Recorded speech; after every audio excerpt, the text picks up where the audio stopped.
picture na.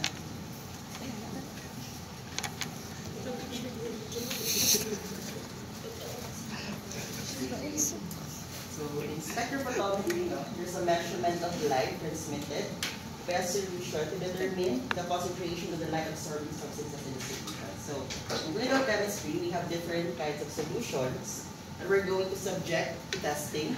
And most machineries and equipment in laboratories, specifically in the clinical chemistry section, utilizes this principle, spectrophotometry, wherein we're going to measure the amount of substance present in the solution based on the light being absorbed by these substances. Remember that your lighter colors tend to reflect or absorb. Reflect. Your lighter colors tend to reflect or absorb. Reflect.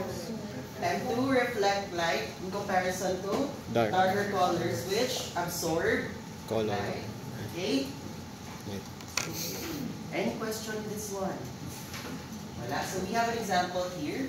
As you can see, we have 5 cuvettes. Alam ba kung anong cuvette? Hindi pa.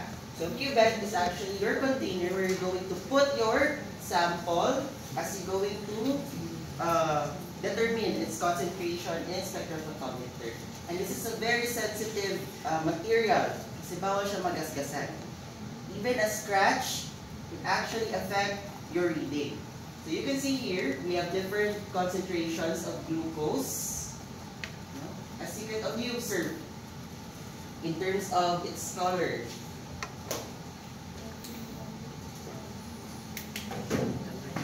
Kasi, naman na din sa micro. Sige, as you can see, no, the higher the concentration, the darker the color. To say, more presence of solute present pag mataas yung concentration ni glucose. Lighter naman siya in comparison with 1%. Ito, kasi mas diluted yung sample. Therefore, if we're going to subject this one in spectrophotometer, sino yung mas malaki yung absorbance? Si 1% or si 0.0625%? Si 1%. Sino mas malaking absorbance? Mas malaking ma-absorb na light? Si 1%. 1%.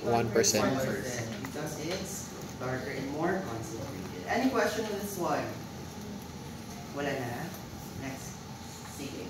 So what are the basic components of your spectrophotometer? Please pakitandaan, lumalabas sa word exam. That exact diagram lumalabas sa word exam. Ba't hindi ba sa ako ng mga picture na lahat? Okay.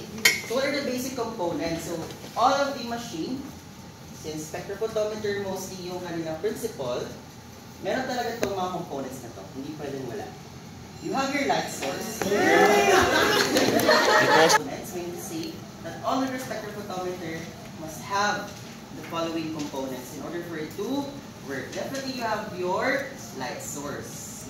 Kasi kailangan din ng light dito.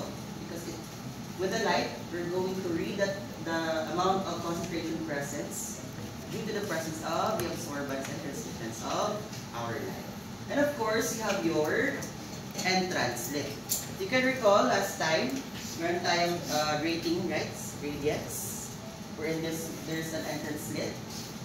Ano yung purpose ng entrance slit? Your entrance slit now will align your light before it enters the machine. Papasok siya dito. Therefore, it will only allow a specific direction of light to enter the machine. Yun yung entrance slit. You also have your monochromator. You have your monochromator here. Ano yung purpose ng monochromator? Kasi having mono, what does it mean? One only. Therefore, it will select one wavelength of light that allows to pass through. And therefore, it's a monochromator. Remember diffraction. As you diffract, it will create different wavelengths of light, a spectrum, with the monochromator. It will separate the different wavelengths of light. Afterwards, kung meron tayong entrance slit, we also have your exit slit. Your exit slit will only allow one band of light to pass through. Since meron tayong spectrum with your monochromator na separating yung different colors, your exit slit will allow only one band of light to pass through. Because remember, some of your lights, especially different colors, has different wavelengths, right? Did we discuss it last time? Iba-iba silang wavelengths. So it will only allow a specific wavelength. And then we have your sample holder, also known as your cuvette. You have your cuvette will hold your sample. And always take note that your cuvette is quite sensitive. It is not resistant to scratch. Therefore, hindi siya pwedeng hawak-hawakan ng basta-basta because any scratch or irregularities in the surface of the cuvette, it could affect the reading of our sample. Once the light passes through the cuvette, it's a glass. No? As the light passes through the cuvette, the light being transmitted, okay, before that, we have two lights, guys, here, as it exits the exit slit. The light that hits the cuvette and the light that passes through the cuvette. So this light here is the light that comes from your exit slit. So as it hits your cuvette and your sample, ang tawag sa light na nag-pass through na dyan is your transmitted light. Again, the light that passes through after your cuvette or your sample is your transmitted light. So saan yung ibang light na pupunta? Those light na hindi kasama sa transmitted light o sa transmittance natin, those are the light that are being absorbed. Absorbed by what? Absorbed by our sample. Naintindihan? Any question? So as the light passes through the cuvette, some light will be absorbed by the sample and some light will be transmitted. Okay? And as the light is being transmitted, nakalampas na siya sa ating sample, we have here our photo detector. Our photo detector will assess the light being transmitted and it will convert it to digital signals and will be printed out to our printout device. So lalabas na ang concentration ni sample. Any question with the basic components of spectrophotometer? Nakita na paano siya mag-work? Nakita?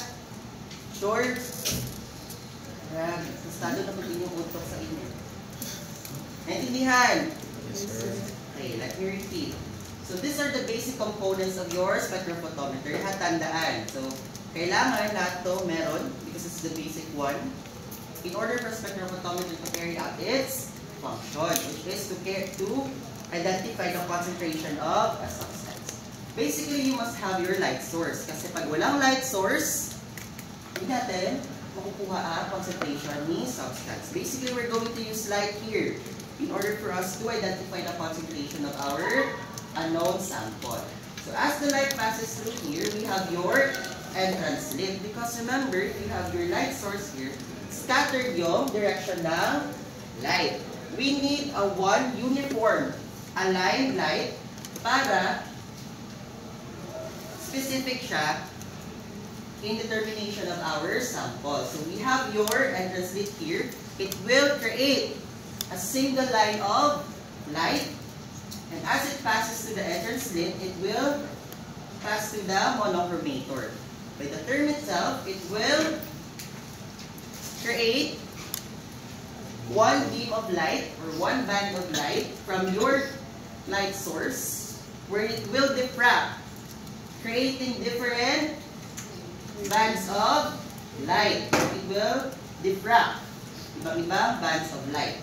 So as it passes through the monochromator, the light will exit through the exit slit. Your exit slit now will only allow the passage of one band of light necessary sa ating or ano yung kailangan nating band of light or wavelength na kailangan in detection of our sample concentration. So, as it exits, your light now, with a specific wavelength, it will now hit your cuvette. Wherein in your cuvette, you have your sample or a known sample with a known concentration. And usually, it is made of glass. So, iba-ibang material yung gawa natin sa ating cuvette. As the light passes through the cuvette, no, we have two different lights here. Buo kasi light dito. However, as it passes through the cuvette, yung light that passes through right into our cuvette, that is called your transmitted, absorbed, transmitted light. However, those light hindi naman na-transmit, mean to say those are the light that are being absorbed. So as the transmitted light has passed through our cuvette with the sample, it will be detected by your photo detector. Basically, from light energy, it will convert it to digital, no?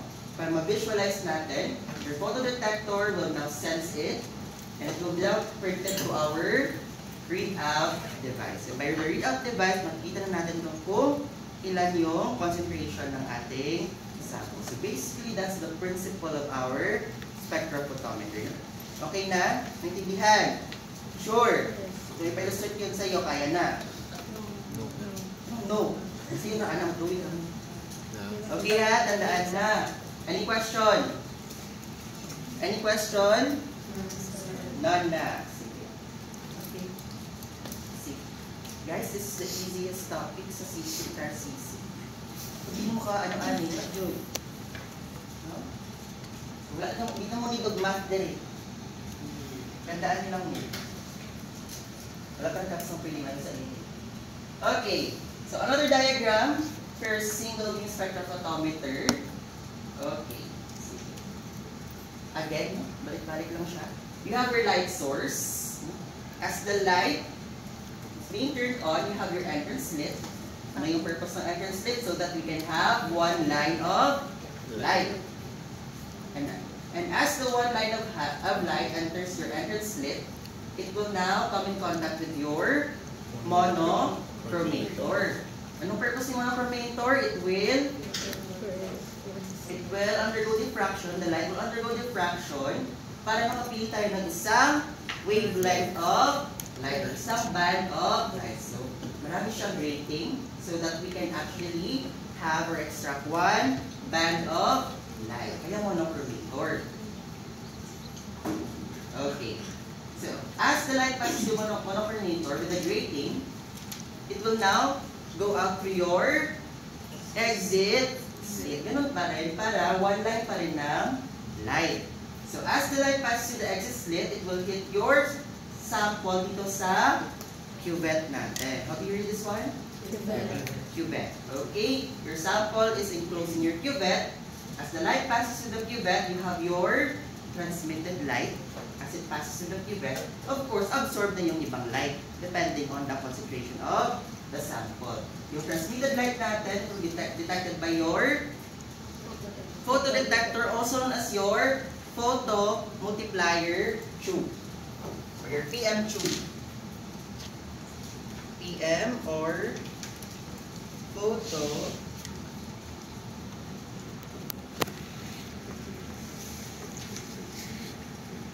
okay. Your photodetector, also known as your photo multiplier tube. Of course, undergo siya dyan. As the light is being detected, the light signals will be converted to electrical signals and mababasa natin sa readout device sa ating display. Any question with this one? Tandaan ang sequence at the same time ang mga purpose ng each component. Any question? Sure. Question mark, tingin mo man ang ulo. Okay. Sige. Isa-isa natin yung mga components natin, no? First one, we have your, ano yung first component? Light source. We have your light source. That will be your radiant energy source. So, as for your light source, no, it provides the energy in the form of light at that the sample will modify or attenuate by absorption. Okay. So the light produced is polychromatic. Remember, your light, sample light 1, is actually polychromatic. Kasi ano yung polychromatic, what does it mean? Many It's composed of colors are different. many colors. If you could recall, in our last discussion, we have different wavelengths of light, right? Depending on the color. Ano yung color natin? As all the wavelengths of light, or all of the colors of the light, magko-combine sila. white. Therefore, as you can observe, white yung color natin. However,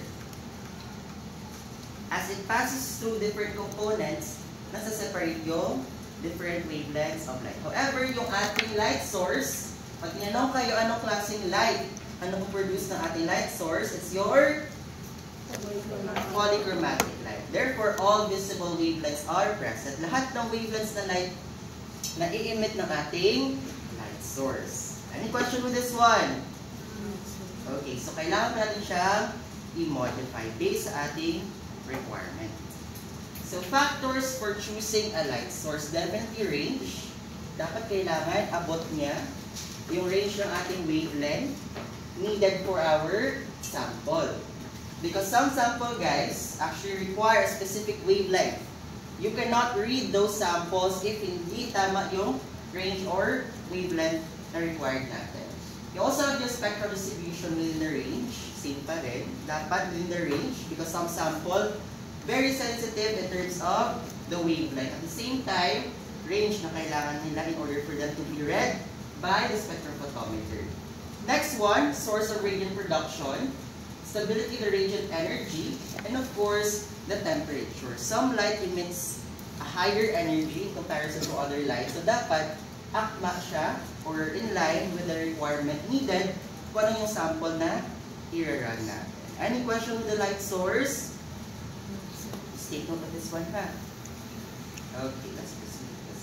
So ito, we discussed last time that there's only a portion in our spectrum that is visible to the naked eye. That is your visible spectrum. So from 380 nanometers to 780 nanometers lang daw yung wavelength na kaya i-accommodate ni visible light.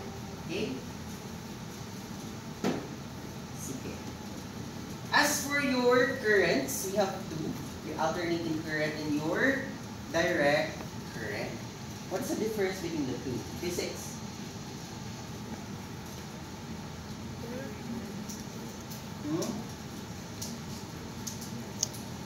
Basically, the movement or the behavior of current differs from these two. Kasi ang direct current, the voltage and the time, linear lang yung movement niya. Pag sinabing linear, what does it mean?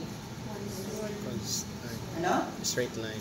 Straight line lang. Okay, pag direct current, linear yung movement. However, in alternating current naman, or AC, the movement, merong, anong tawag natin dyan? Movement back and forth. How do we define it last time? Wavelength. The movement, amplitude, part na yun, guys, no? The movement of our alternating current is actually creates an oscillation. What do you call oscillation? Did we mention oscillation last meeting? Yes, right, in electromagnetic waves. So, in alternating current, ang movement ng ating current is oscillating back and forth. Therefore, creating your wavelength. Merong amplitude, merong wavelength, and merong peak, no? As it reaches a certain time. Okay? Any question with these two? Wala na? Sure? Sige. Let's proceed. We have different kinds of light source. Hindi lang siya fluorescent. We have different kinds of light source depending on the required light na kailangan natin sa ating machine or the sample itself. First, we have your incandescent tungsten or tungsten iodide lamp. Again, your incandescent tungsten or tungsten iodide lamp.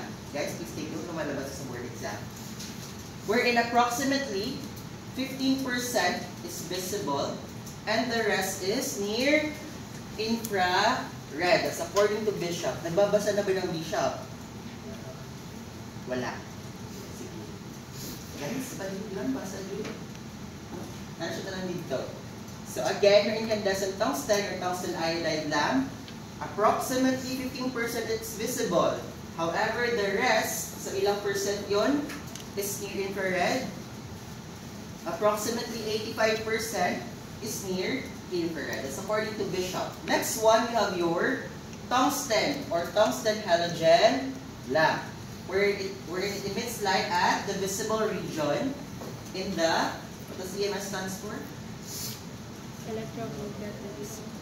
in the electromagnetic spectrum. So visible region in the electromagnetic spectrum. So for incandescent tungsten, 15% lang daw is visible. However, in tungsten halogen, lahat ng visible region it can emit according to Henry. Next one, the deuterium discharge lamp. This is routinely used to provide ultraviolet radiation wherein it continuous emission down to 165 nanometers. Ilan yung nanometers? Yung pinakadulo natin kanina sa wavelength? Yung pinakamababa?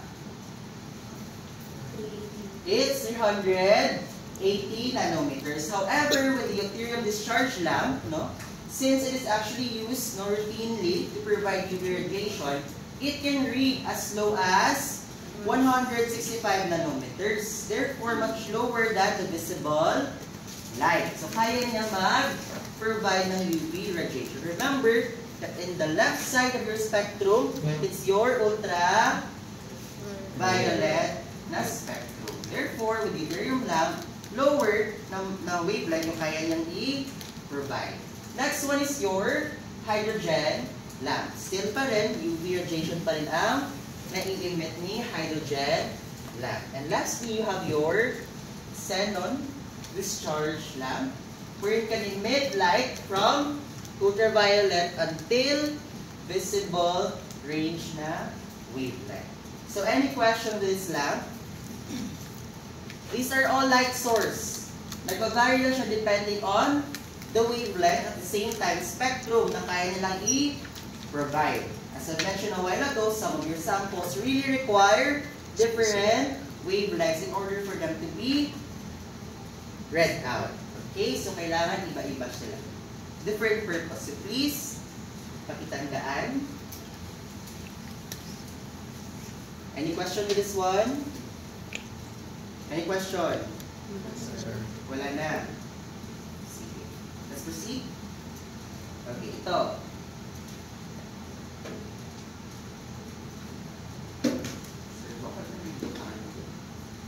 Sige.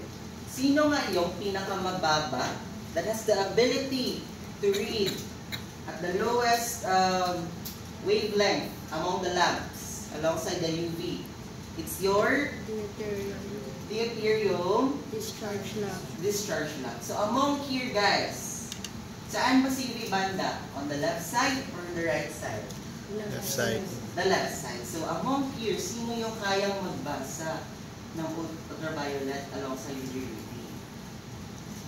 Here, right? Kaya niyo basahin. Therefore, this is your Deuterium discharge lamp. deuterium discharge lamp. As you can read, in your UV area, at the same time, a portion of your visible light. How about this one? It can read both in your UV region at the same Xenon. time in your visible light. Xenon discharge lamp. It's your xenon discharge lamp. So therefore, kaya na same lang pa rin. Abot niya si UV at the same time, a portion of your visible light. How about this one? Only the visible light. Tungsten halogen lamp. A visible region of the electromagnetic spectrum. Sino yon? Tungsten halogen lamp. Tungsten halogen lamp. And lastly, sino yung near infrared nga? We're in approximately 50% visible. And mostly is nasa near infrared na siya. Sino? Incandescent tungsten or si tungsten iodide. Therefore, nandun siya sa pinaka-dulo. Okay? Near your infrared. However, all of them, polychromatic ba ang nai-emit na light? Yes or no? All of them ba nakag-emit ng polychromatic light? Yes or no? Final answer? Yes. How about the others? Yes or no? Polychromatic ba ang nai-emit na light ng lahat? Yes or no? Isa man dyan, yes or no? Sir na ulang man mag-ingon. It's okay kung mabalik mo. Yes or no, polychromatic ba ang nai-emit na light ng lahat na to? Yes. No. Okay. The correct answer is yes.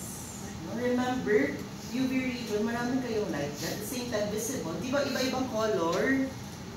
So, with that being said, polychromatic, maraming color.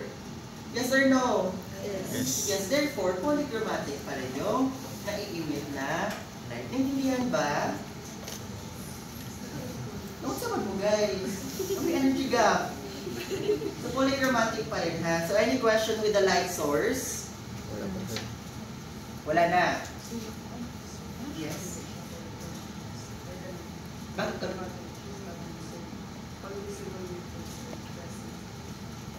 What do you mean? All visible? Yes. Sige. Pag sinabi natin polychromatic guys, it is actually composed of different colors. Poly, many chromatic colors. Right? So may tanong dito, all visible, ano yun? All visible wavelengths are present. So remember that in your visible region, kaya nga sinabi siyang visible region because it can be perceived by our naked eye. No? So bakit siya tinawag na visible region? Because it can be perceived by our naked eye. At the same time, that's the reason why we can perceive colors. Because those colors are actually in a perfect wavelength where it can be perceived by our senses. Going back to our, ito yung tinanong niya. So the light produces polychromatic. In example, all visible wavelengths are present. Remember your electromagnetic spectrum. You have your infrared and your ultraviolet, right? And there's only a small portion there for visible light. Tama? Therefore, yung nasa visible light natin, lahat yun involving polychromatic colors. Therefore, involved si polychromatic colors doon, mean to say they are all visible. Kasi under sila sa visible spectrum. Therefore, all polychromatic lights under your visible region or visible wavelength is visible to the naked eye. Naintindihan ba? Yes sir. Sure? Yes. Okay. Let's proceed. May question pa? Wala na. So ito yung visible light natin. This is only a small portion of electromagnetic spectrum. Ito lang yung portion na makikita nyo. Wala na. And they are composed of different color, therefore polychromatic siya. Okay? Naintindihan? Sige. Okay, let's proceed. Sige. Another sources of light. Hindi tayo tapos. You have your mercury arc lamps or low pressure mercury and sodium vapor lamps. No? Again, you have your mercury arc lamps or low pressure mercury and sodium vapor lamps. These are your sharp lights in the UV and visible region. At the same time, routinely used to provide UV radiation. Sino pa nga yun? Routinely used in providing UV radiation. Kanina. It's your deuterium discharge lamp. So beside your deuterium discharge lamp, you have your mercury arc lamp, which should also provide UV radiation and routinely used. Wherein, however, nagkakaiba lang sila in terms of the spectrum, wherein sharp lines is actually produced in the UV and the visible region. However, kanina, si deuterium, wala diba? Continuous lang yung emission ng ating light. Lower lang kanya range. However, pag sinabing mercury arc lamp, sharp lines lang in the UV region and the same time in the visible region. Next one, your medium and high pressure mercury lamps, wherein there's a continuum from UV to the mid-visible region. From the UV light, doon niya lang until the mid-visible region na kaya niyang i-accommodate na light. Hindi the entire spectrum of visible region. Sa gitna lang. So medium, therefore the name medium and high pressure mercury lamps. Next one, the very common, balik-balik siya i-mention in our further discussion, your hollow cathode lamp. Lumalabas yun sa board examination, your hollow cathode lamp. Yun siya. This is used in your AAS. AAS stands for Atomic Absorption Spectrophotometry. Your AAS stands for Atomic Absorption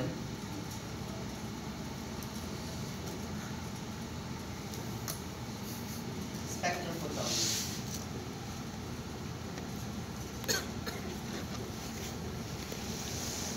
Okay?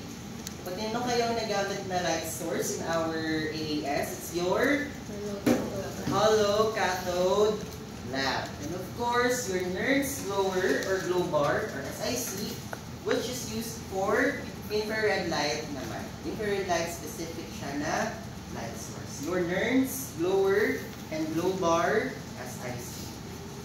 Any question with this one? Basic light bulbs? Okay, let's proceed. Okay, ito siya. Sige. Sino nga yung a portion until mid lang ng ating visible region from UV until the mid visible region? It's your medium and high pressure mercury lamps. How about the infrared lamp? Specific for infrared. Nernst. Again? Lower as I see. Okay, meron mo kanina si hollow cathode. Okay. Any question with the light source? Sir, kailangan ito i-memorize yung lahat. Portion D, yes. No? Yes. Importante. Next one is for entrance and exit slits. For entrance slit, it will reduce your stray light. Remember that your light source creates a scattered light. And the purpose of your entrance slit is for you to have a one single aligned light. Therefore, reducing the presence of stray light. Kasi guys, in spectrophotometry, stray light really affects the reading of our sample. And of course, prevents scattered light from entering the monochromator. Kaya nga kasi yung purpose ng monochromator natin, we're going to isolate a specific beam. So pag merong scattered light, what's the purpose of having monochromator? Therefore, meron tayong entrance slit in order for the reduced light, in order for the stray light to be reduced or prevented from reaching our monochromator. Yun yung purpose ni entrance slit. How about exit slit? It allows only a narrow beam of spectrum to pass through the cuvette. Only one line of light para concentrated as it reaches our cuvette. Yun yung purpose niya. Pag tinanong kayong to reduce stray light, sino yun? How about allowing only a narrow beam of light to pass through the cuvette? Exit slit. Exit slit. Ayaw din siya i-interchange siya. Okay, ito. You have your entrance slit. You have your scattered light from your light source. It will only allow a single beam of light to pass through your monochromator. And of course, preventing or reducing the presence of scattered light. Isang beam lang ang makuha ng monochromator. Okay? And of course, you have your exit slit. As the light passes through monochromator, maraming beam of light, right? No? And disperse siya into different spectrum. With the presence of exit slit, it will only allow a single beam of light kung anong kailangang wavelength. It will only allow one beam of light to pass through as it reaches your cuvette that contains your sample. Any question with entrance and exit slit? None na? Klaro ha? Klaro yung purpose? Let's proceed. As your light passes through your entrance slit, it will now go through your monochromator, also referred to as your wavelength selector. Okay? In your monochromator, the device that produces light of specific wavelengths from a light source. Remember that your light source is a polychromatic light source. Therefore, with the presence of monochromator, your white light, as it reaches your monochromator, it will undergo diffraction Therefore, separating the different beams of light with different wavelengths and colors. No? Producing now your monochromatic light. Isa-isa sila. Separate. Therefore, producing monochromatic light. Ito, polychromatic pa. As it reaches your prism, which is your monochromator, it will bend the light. As the light was bent, it will now produce diffraction, creating a single beam of light on each wavelength. Kaya isa-isa silang lumalabas with different colors. Nasa-separate sila. We're in light radiation of a single wavelength. So, any question with this one? Paano na produce? Okay, let's proceed. Okay. In your monochromator, we have different kinds of wavelengths. At the same time, different terminologies. Pag sinabi mo nominal wavelengths, these are the wavelength. Saan na? Anong unit ng wavelength natin? Very good, nanometers. The wavelength in nanometers at peak transmittance, yung nominal wavelength natin. Pag sinabing transmittance, is your light being transmitted in comparison to absorbed na ina-absorb ng ating sample. Meaning to say, hindi siya na-absorb. Ito yung light na napapass through within our cuvette. Next one, spectral bandwidth. It's a range of wavelengths above 1/2 peak of the transmittance. So, gaano kalaki yung transmittance natin as it passes through the cuvette. And of course, yung band pass, the total range of wavelengths being transmitted. So, gaano ba kalaki? Ilang nanometers yung natatransmit ng ating sample or ating transmitted light. Yung band pass natin. Any question on these terms? Any question on the terms? Again, pag sinabing nominal wavelength, this is the peak transmittance. The highest wavelength na nadedetect natin in our transmittance. The highest, the peak. Pag sinabing spectral bandwidth, this is the range. Gaano kalaki yung band na napoproduce ng transmittance after our cuvette. And the band pass, definitely the total range of the wavelengths na transmitted ng ating sample after the cuvette. Next one, this one. Sige. This is your wavelength, right? Ito yung meaning ko kanina. You have your peak. Ano nga yung peak natin? Yung sinabing peak, it refers to your nominal wavelength. The highest point of your transmittance. The highest point of your transmittance.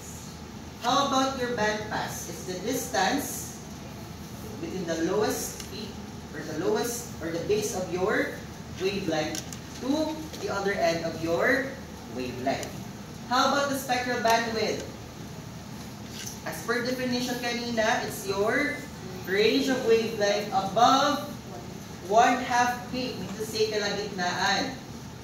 That's your spectral bandwidth.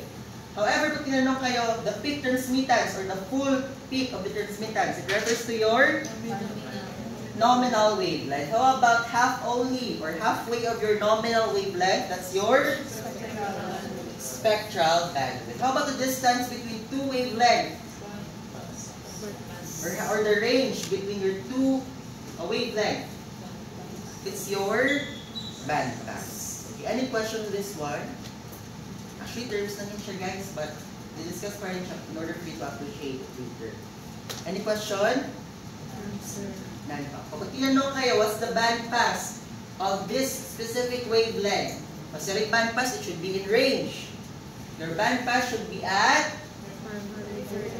530 to 570. What's your unit? Nanometers. Okay. Any question with this one? None na. Okay. Sige. For band pass or bandwidth, no, it's also referred to as your range of wavelength.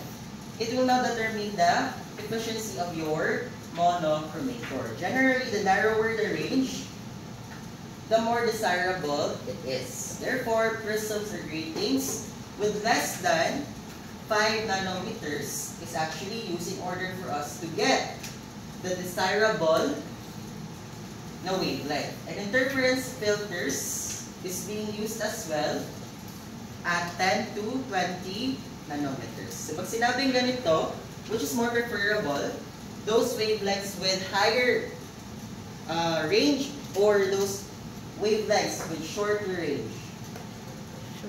By the definition, which is more desirable? Those wavelengths with higher or longer wavelengths or those wavelengths with shorter range? Shorter, longer? Shorter kasi the more narrow the range is, it is more desirable. So paano ba natin ma-achieve yun? We're going to use prisms. These prisms, guys, and your gratings, these are part of your what part? Monochromator. Your monochromator, yung later discuss yan siya. We use your prisms and gratings. So dapat daw, in order for us to get the desirable range, we're going to use prisms and gratings with a measurement of less than 5 nanometers. Para narrower din yung ating range. And of course, alongside your gratings and your prisms, interference filters with approximate size of 10 to 20 nanometers is used para ma-achieve natin yung desirable distance or size, which is narrow range of our wavelength. Any question with the bandpass and bandwidth? The narrower, the better. Again? Yes? Ano? Percent T. Okay, kanina ha. This percent T is your percent transmittance. Percent transmittance. This is the light now that passed through after your cuvette. Ito yung ma-read yung device natin. Okay? Any question with this one? Band pass? Wala na, tandaan ha. The narrower, the better. Okay? So types of monochromator, we already discussed this, mentioned a while ago. You have your prisms or gratings. You also have your diffraction gratings. And of course, you have your filters. So bakit kailangan natin ng monochromator?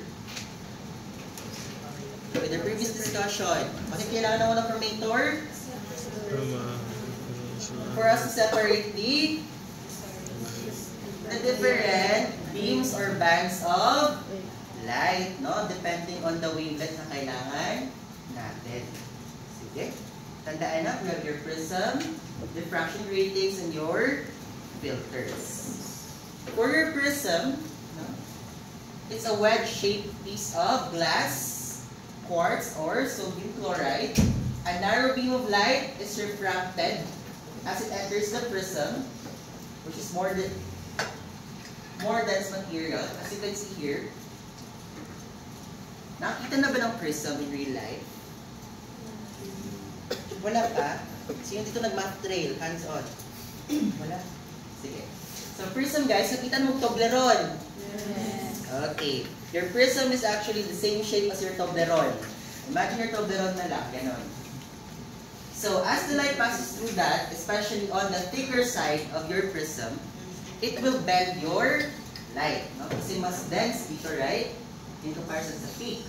At the center, which dense ang distance, as the light passes through that, it will now create diffraction or refraction.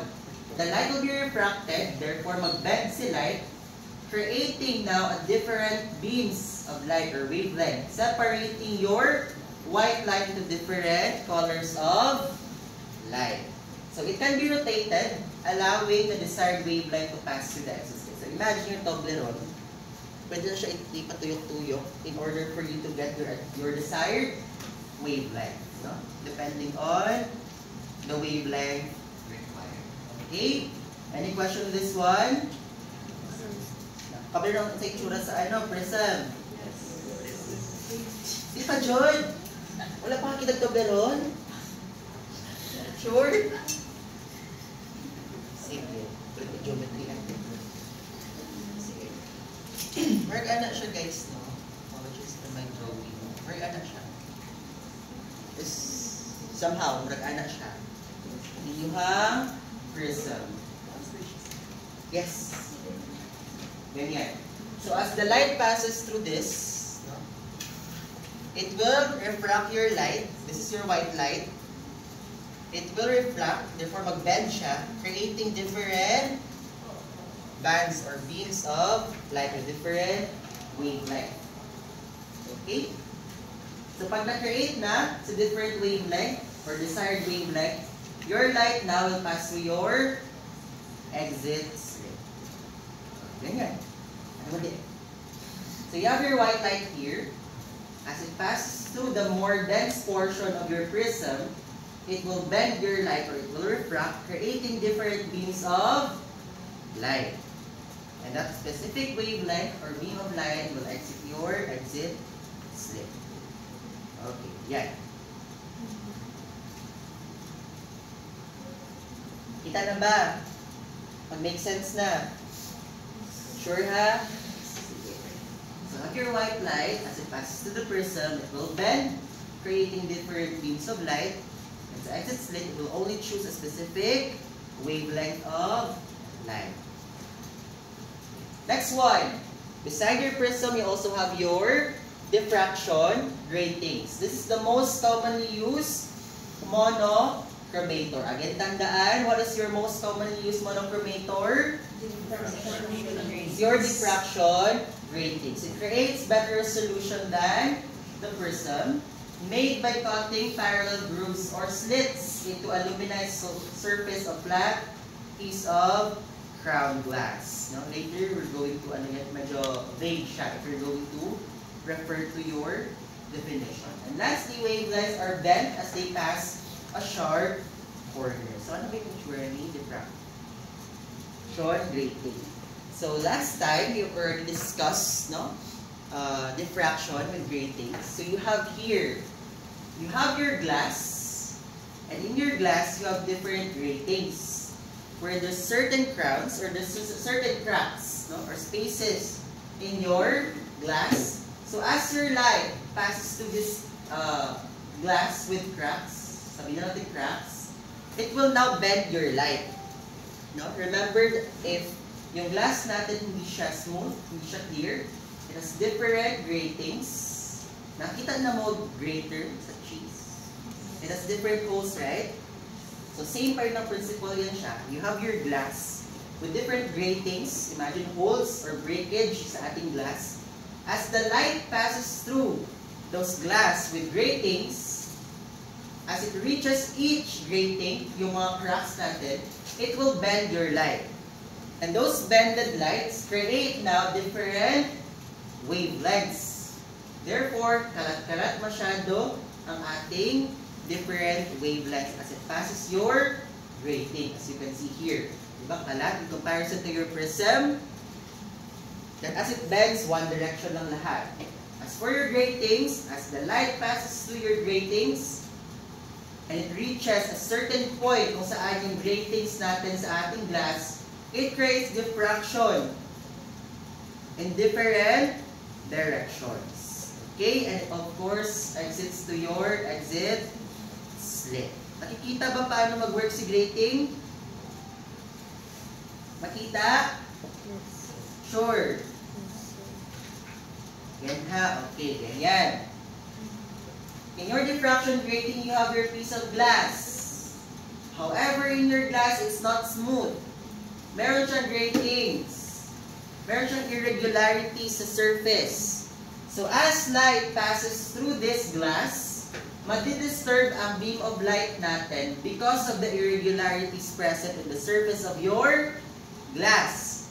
As the light hits these irregularities sa ating surface of the glass, it will now bend your light, creating different wavelengths of light or different colors of light, and it will now be reflected to your exit slit, therefore creating only one band of light.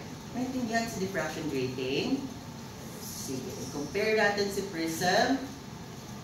Si prism, one line, it will only bend the light with the prism itself, and then it will create different bands of light palalabas sa exit slit. How about si grating? Literal na grater. In a glass surface, you have your gratings or your irregularities within your glass. So as the light passes through that one, no? With the irregularities, with your surface. As the light passes through that or touches that, it will bend your light. The irregularities will bend your light, creating different bands of light or wavelength of light, and lalabas na siya sa exit slit. Naintindihan sa diffraction grating? Same principle lang, nagkakaiba lang ng material na ginagamit. Okay? Next one. Lastly is your filters. Your filters will isolate monochromatic light, or at least as narrow a range of a wavelengths of light as possible, and direct it to the sample or the photo detector result. We have two types of filter. No? You have your absorption filter and your interference filter.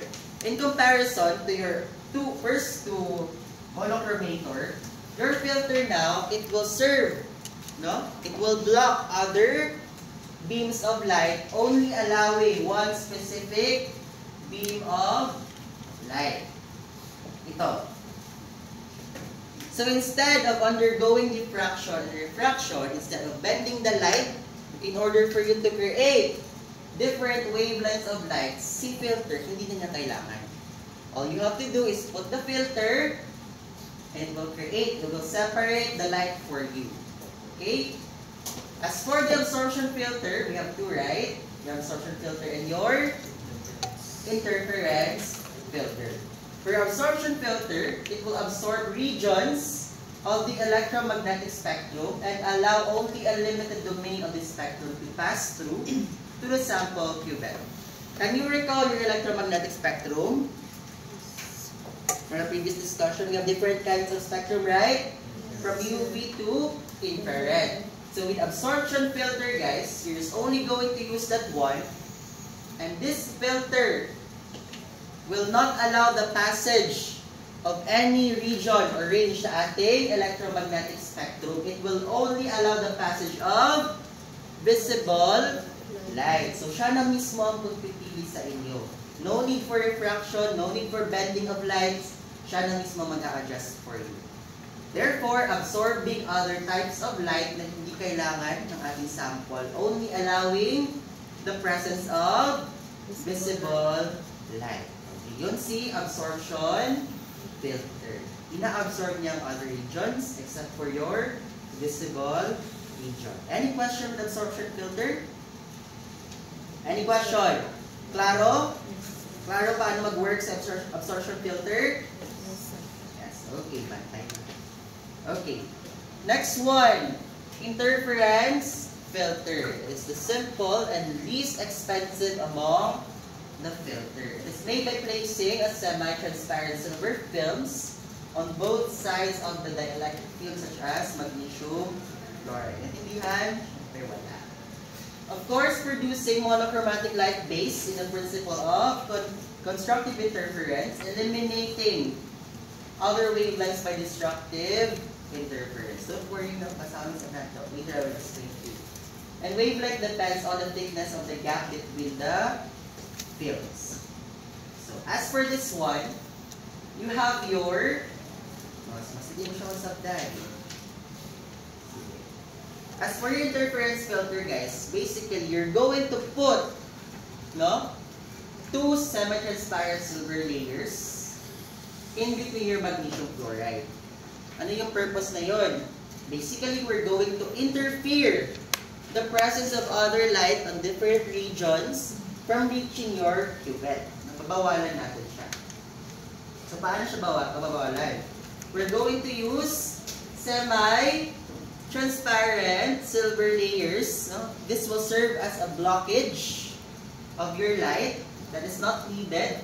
In between, meron tayong magnesium chloride. Therefore, as the light passes through that one, only a specific wavelength of light passes through your semi-transparent silver layers, therefore blocking the entrance of those range of light na hindi kailangan ng ating sample. In comparison with absorption filter, your absorption filter absorbs unwanted light sa ating monochromator. Meanwhile, your interference filtration naman, it will literally block other unwanted light to pass through our cuvette.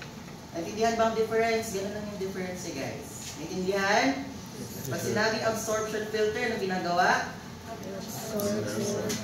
Absorb unwanted region or light sa ating monochromator. How about your interference? It will block unwanted light, only allowing specific wavelengths of light. Okay? Ito. Remember, you have your silver layer, right? Yung silver layer ng magnesium chloride. So as the light passes through here, no, it will only allow a specific wavelength of light. Therefore, other lights na hindi kailangan, it will be reflected. At the same time, as it reaches your magnesium fluoride solution here, it will only allow or transmit a certain wavelength of light. Okay, nandito na siya.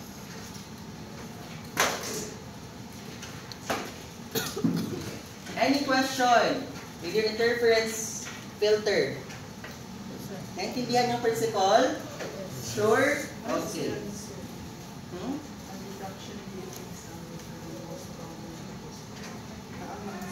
Least expensive? Okay, sige. There's a confusion here, no? In terms of monochromator, the most commonly used is your... Sino yun? Diffraction grating. You need to say that mostly of your spectrophotometer uses diffraction grating as monochromator. However, if you're not using your diffraction grating, as mentioned here, your interference filter is the most simple and least expensive. Not meaning to say na siya ang least expensive, siya yung commonly used. Barato na siya, pero di siya usually ginagamit. Now, if you want a cost-effective or a cheaper option of monochromator, you can use this one. However, in laboratories and some machine, the most commonly used monochromator talaga is your diffraction grating. Mura lang siya, pero hindi siya commonly used. Why? Because it uses solution. You have your magnesium fluoride, no? In comparison to diffraction grating, glass lang din siya. No need to make your solution in comparison to this one. Okay? Barato lang siya, pero not commonly used. Any question? Wala na? Meron? Wala. Okay. Next one, you have your cuvettes. Cuvettes is also known as your sample holder. Okay, dito nalagay si sample. So, cuvettes also known as your analytical cell or sample holder or as simple as cell. Then you can refer to it as simple as cell. Is used to hold a solution in an instrument whose concentration is to be measured. Basically, dito mo nilalagay yung sample mo. It must be made of material that is transparent to radiation in the spectral region of interest. So, dapat translucent siya. Usually made of glass. So, ano ba yung kailangan natin i-consider sa ating cuvette? Of course, you have to consider your shape of your cuvette. Dapat akma siya sa lalagyan natin.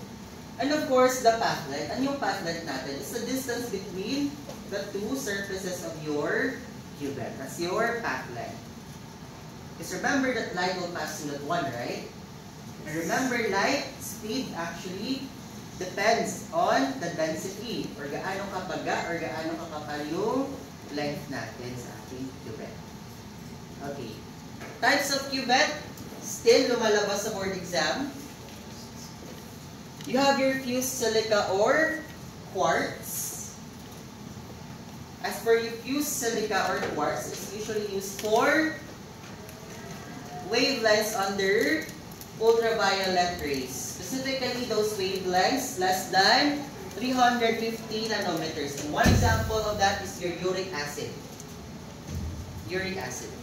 So, in fused silica or quartz, usually specific for UV light, in wavelengths less than 350 nanometers. How about your silicate glass? Your silicate glass, also known as your alumina silica and borosilicate. These are usually on the wavelengths higher or lower? Alam magbasa nito? Alam paano magbasa nito? 350 na Hindi. naman. Greater than. Sige. Guys, alam dyan. Greater than. Greater than.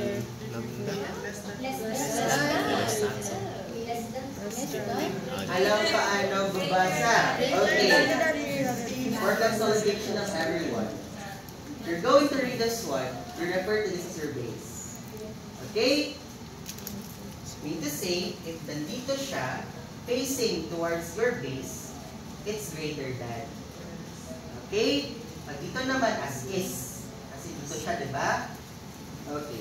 Pag ganito, therefore, in your silicate glass, the wavelength should be greater than 350 and less than 2,000. Okay. Another example.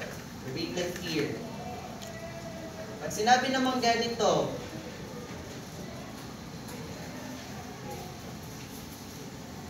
how do you read that one?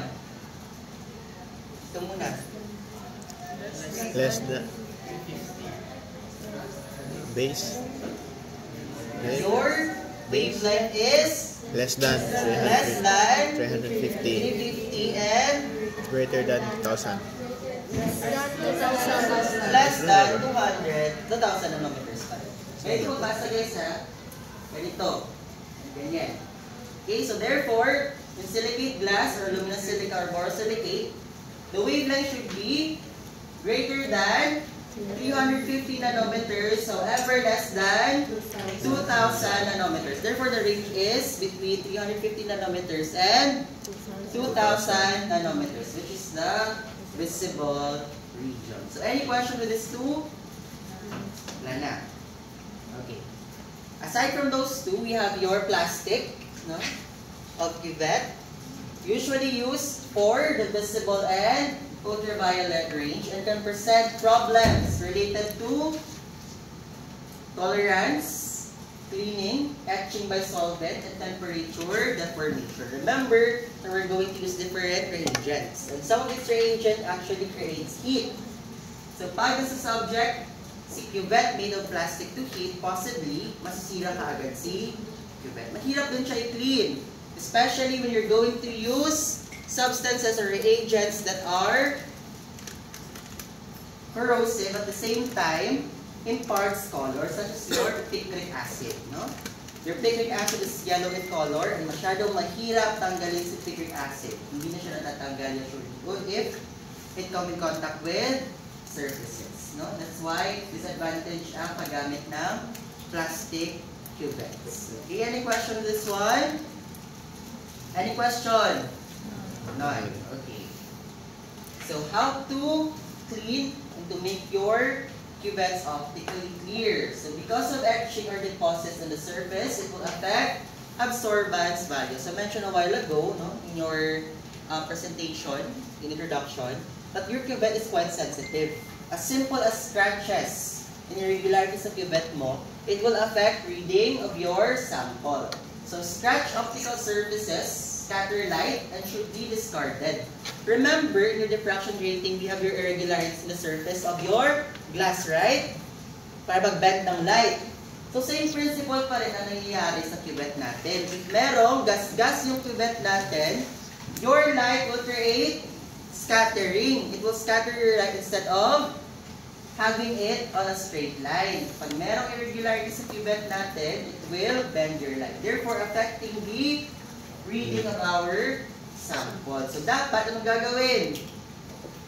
Your cuvette must be, it should be discarded. Yun yung pwede gamitin, no? Kasi affected na yung reading natin. And cuvettes used for measurement in the UV region should be handled with special care. Kasi sensitive sila masyado. Ano nga yung ginagamit natin for UV region? Na cuvette? Sino sila? Your sino yun? For the UV region. Your fuse, silica and sino yun? Fuse, silica and silicate glass. Okay? Any question on this one? None na. Okay. Next one, you have your photodetectors, also known as your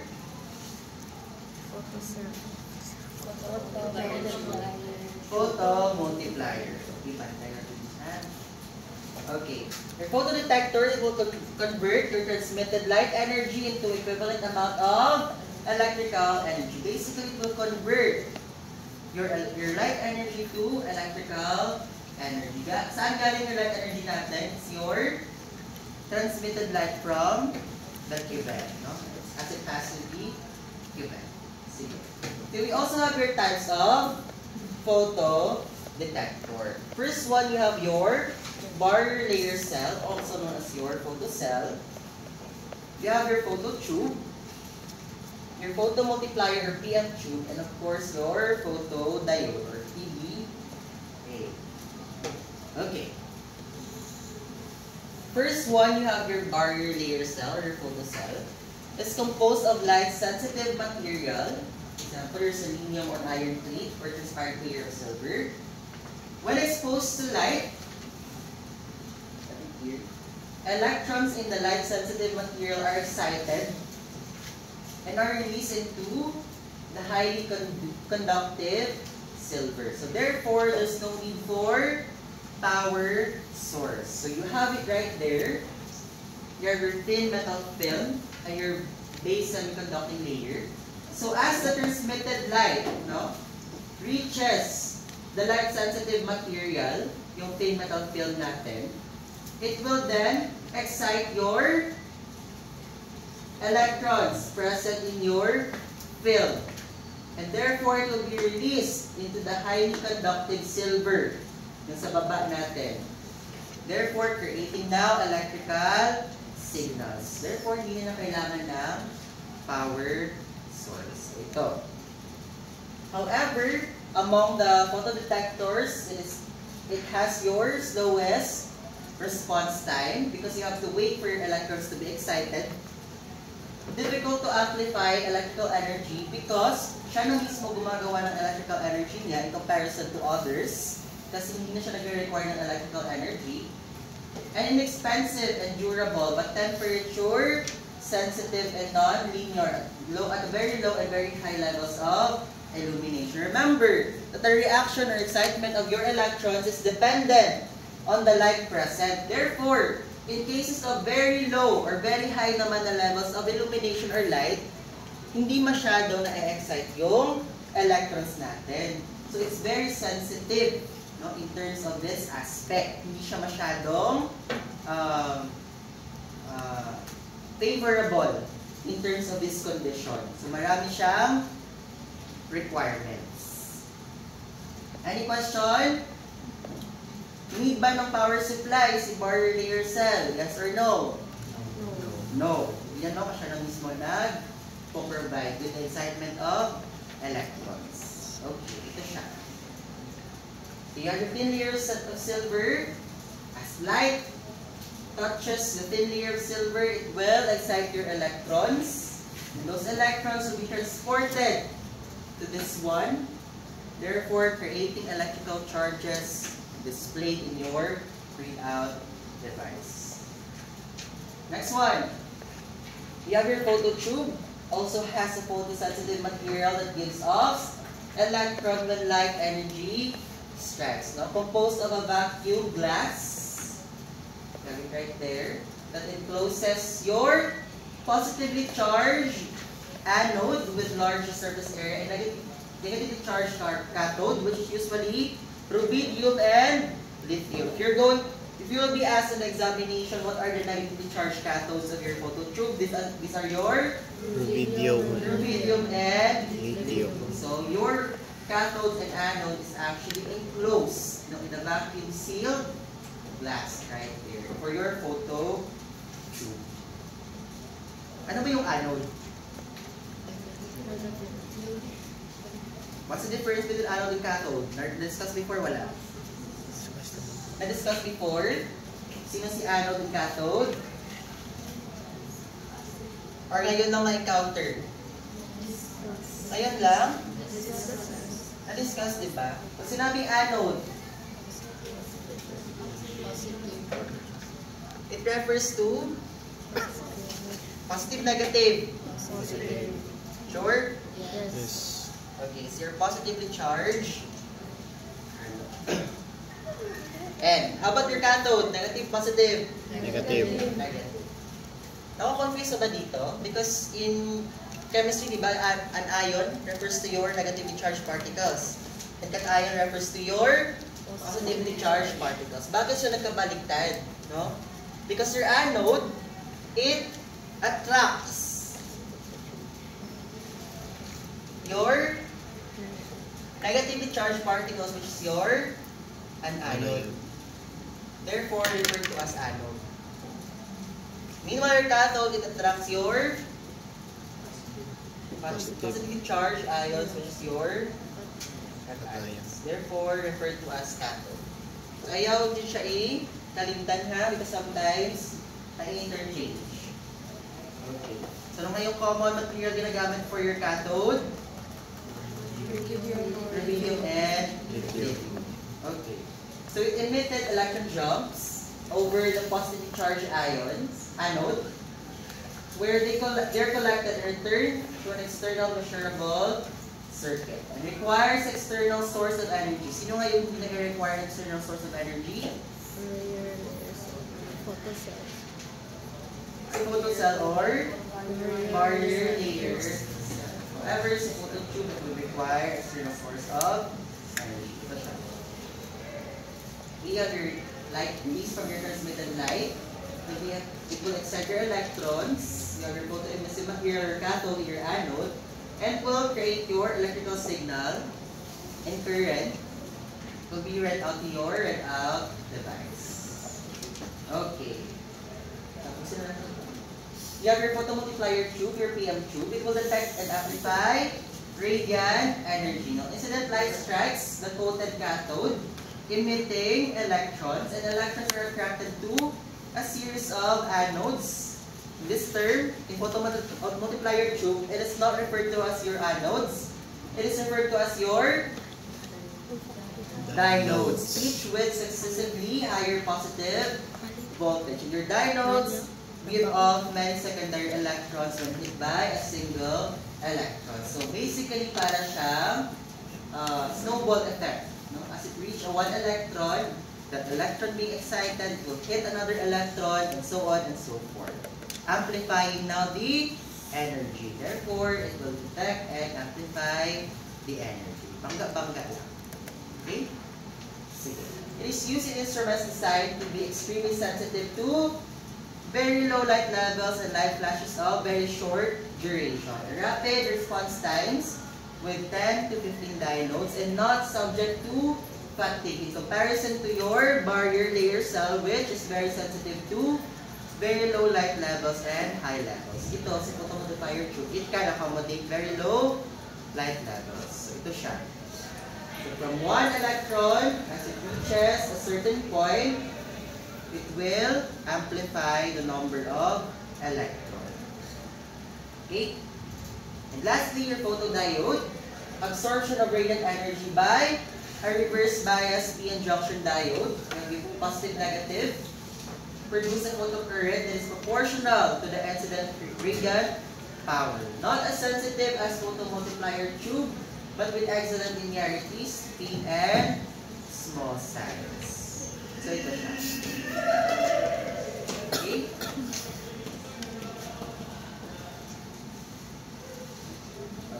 Ito. So you have your photodetector right there.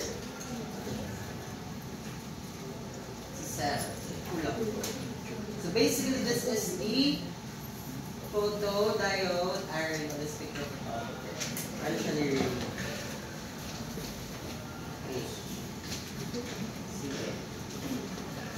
Okay.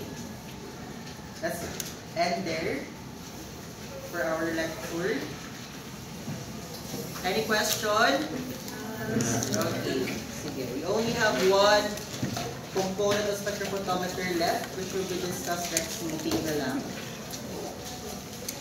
We only have 43 slides left for grading.